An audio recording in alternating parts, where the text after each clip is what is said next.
Para saudara dan saudari yang Tuhan cintai, selamat pagi dan selamat bertemu lagi dalam renungan harian dari Paroki Santo Fransiskus Assisi APO, edisi hari Selasa, tanggal 9 Juli 2024, dalam masa biasa yang ke-14. Mengawali hari yang baru ini, kita hendak mendengar dan merenungkan sabda Tuhan. Marilah sebelum kita mendengar dan merenungkan sabda Tuhan, kita berdoa. Dalam nama Bapa dan Putra dan Roh Kudus. Amin.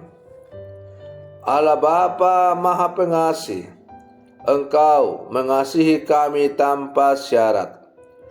Tolonglah kami untuk selalu setia kepadamu. Ajarilah kami agar mampu mewartakan kasih-Mu dengan cara hidup kami. Bersabdalah ya Tuhan, kami siap mendengarkan. Terpujilah Engkau Bapa, Putra dan Roh Kudus, kini dan sepanjang segala masa. Amin.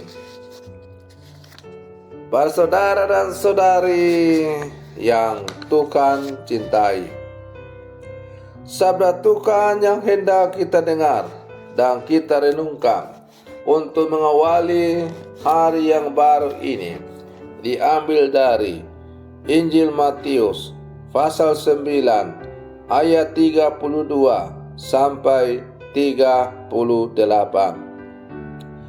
Tuhan bersamamu. Inilah Injil suci menurut Matius. Pada suatu hari, dibawalah kepada Yesus seorang ibu yang kerasukan setan.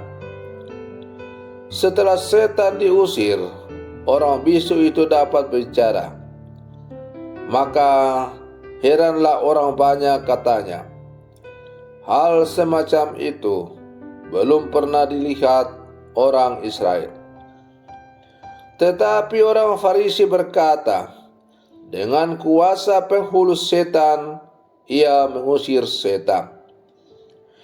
Demikianlah Yesus berkeliling ke sebuah kota dan desa. Ia mengajar dalam rumah-rumah ibadat dan mewartakan Injil kerajaan surga, serta melenyapkan segala penyakit dan kelemahan. Melihat orang banyak itu, tergeraklah hati Yesus oleh belas kasih kepada mereka, karena mereka lelah dan terlantar seperti domba yang tidak bergembala. Maka kata Yesus kepada murid-muridnya, tuaya memang banyak, tetapi sedikitlah pekerjanya. Karena itu mintalah kepada Tuhan yang punya tuayan, supaya ia mengirim pekerja-pekerja untuk tuayan itu. Demikianlah sabda Tuhan. Para saudara dan saudari yang Tuhan cintai, seorang yang menjadi bisu karena kerasukan setan dibawa kepada Yesus.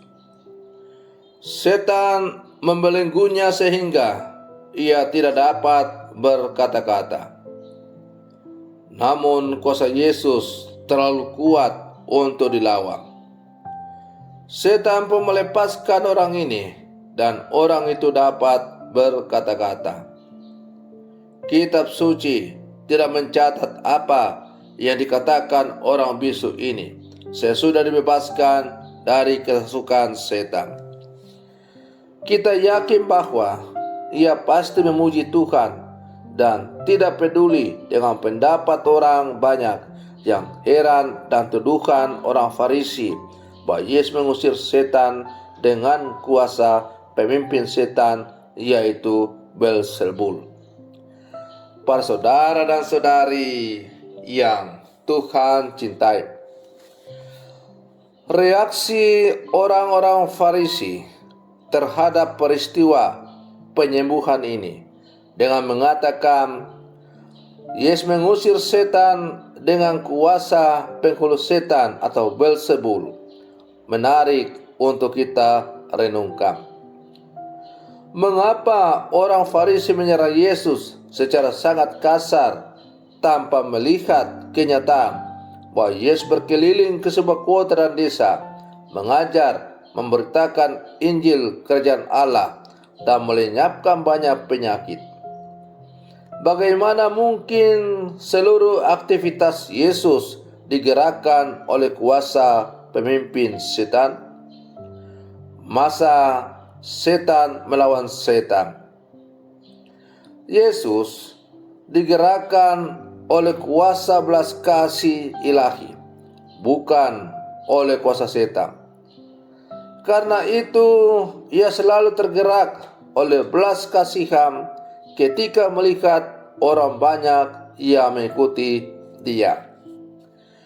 Yesus mendasarkan pewartaan dan tindakannya atas dasar ia ingin membawa kembali orang-orang sakit, orang-orang lemah, orang-orang berdosa untuk mengalami belas kasih Allah yang sungguh luar biasa kepada orang.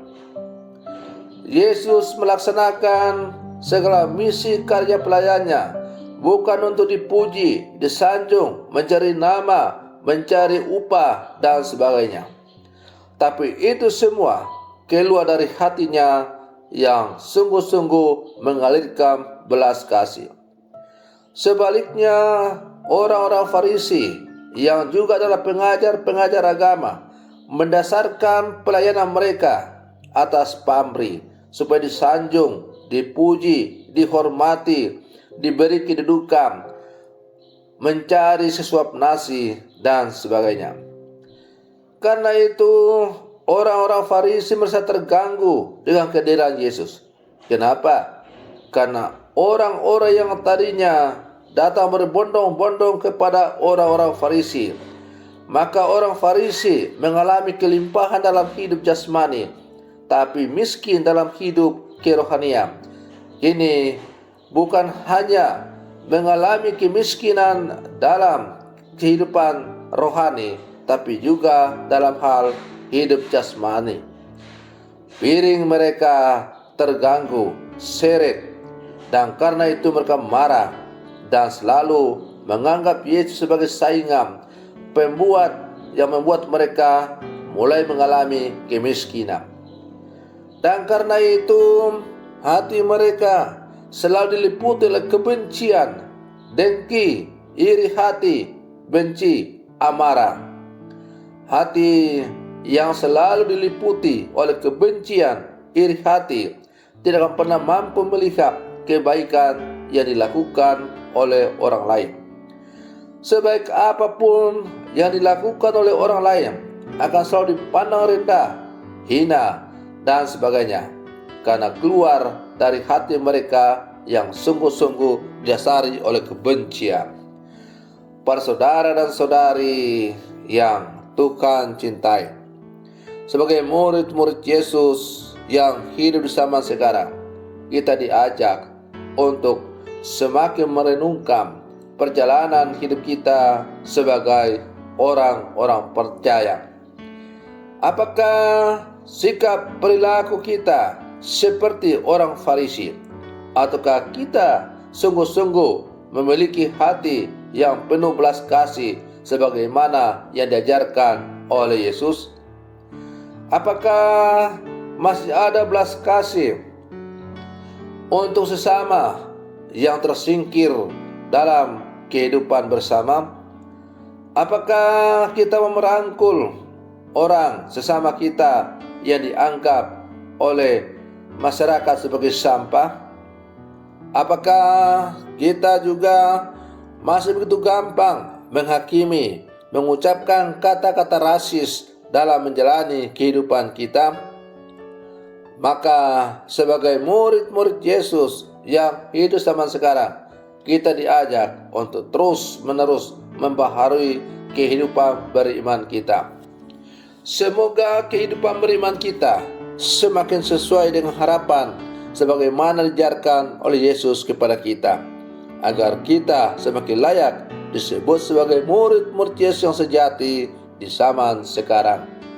Selamat pagi, Tuhan Yesus memberkati.